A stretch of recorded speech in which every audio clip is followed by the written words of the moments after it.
इकडे दिल्लीमध्ये केंद्रीय गृहमंत्री अमित शहांची राष्ट्रवादी प्रदेशाध्यक्ष सुनील तटकरे यांनी भेट घेतली। यावेळी शहांनी महाराष्ट्रातील महायुतीच्या महाविजयाबद्दल त्यांचं अभिनंदन केलं। या भेटीच्या वेळी राष्ट्रवादी कार्याध्यक्ष प्रफुल्ल पटेल सुद्धा उपस्थित होते।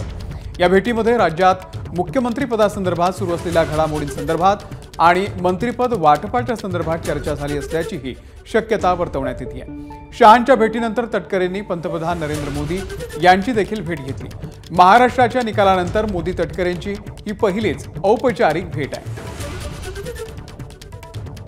सर, सगळ्यात महत्त्वाचं आहे जे नेते मुख्यमंत्री निवडणार आहेत, अमित शहा आणि देशाचे पंतप्रधान नरेंद्र मोदी, त्या दोन्हींची तुम्ही भेट घेतलेली आहे आणि तुम्हाला ते नाव माहिती, त्याच्यामुळे तुम्ही हसतायत। नक्की नाव काय आहे, महाराष्ट्राला कळेल का?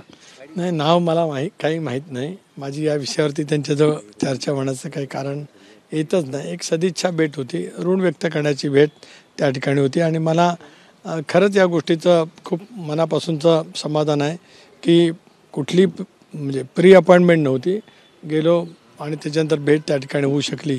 इतक्या दोन महनीय व्यक्तींची भेट त्या ठिकाणी होणं माझ्यासाठी सुद्धा एक अत्यंत गौरवाची बाब आहे। एबीपी माझा, उघडा डोळे बघा नीट।